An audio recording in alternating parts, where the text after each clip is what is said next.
એને ઉમિયાજી વખાણે મોટા મોટા મુનિ જેની આશા કરે છે એ પદ કે કોક અનુભવીના પૂરમાં આવે અને એ આ સંતોના સંગમાં હજારો સંતો ભક્તોના આવેલમાં આપણે દાખલાથી એ ક્યાંય ચાર વેદ વાંચવા શાસ્ત્રનો અભ્યાસ કરવા નતા ગયા પણ સદગુરુના નામમાં જેને એટલી નિષ્ઠા આવી ગઈ એટલે સ્ટેજમાં આ જ્ઞાન નક્કી થઈ ગયું એને ભક્તિ કહેવાય. આપણે હવે બોલી ગયા કે વાંચન કે મૌખિક તો જ્ઞાન કરી શકે છે.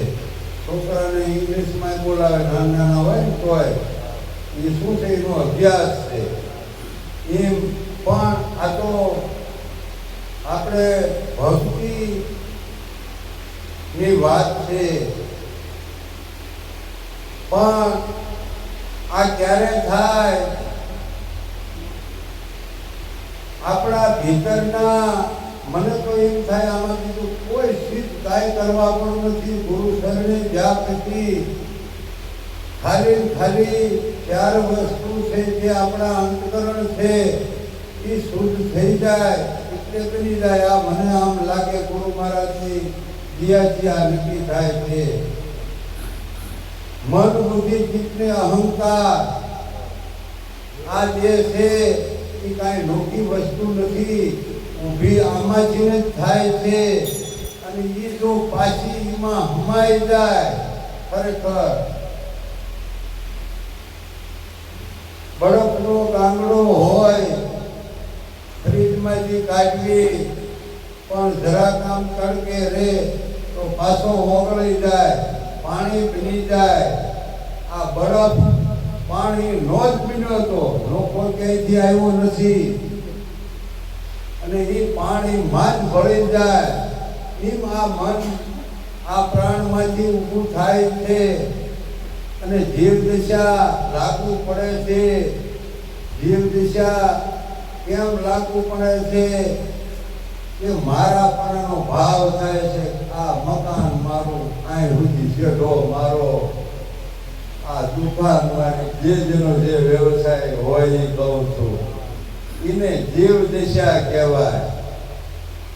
કે મારું આ છે ને આ જીવ દિશા છે અને એ મટી જાય ત્યારે એ વ્યક્તિ આ જગતમાં જ વિચરતું હોય, બધાય કામકાજ કરતા હોય પણ ખરેખર એનામાં રાગ દ્વેષ ભાવ કુભાવ નીકળી ગયા હોય.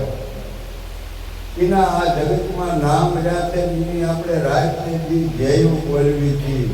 શું કામ બોલવી હતી કે એ આપણા માટે કાંઈક કેળી કંડારતા જ્યાં છે કે કોઈને જો આવવું હોય તો આ કેળી કંડારતા જાય છે. કોઈ વાણી દ્વારા, કોઈ સત્સંગ દ્વારા, પણ એમ કરવું આપણે પડે.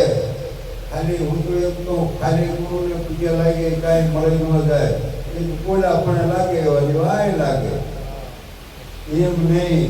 ખરેખર ગુરુ અમારા ગારની મુજ પર કીધી મહેર, મોરા બતાયા મરમ કણા, ઉતર ગયા સબ ઝેર. એ શરણે જ્યાં પછી જો આટલું આપણને યાદી રહી જાય તો આ જીવન બને, આવું આપણને અનુભવમાં આવે.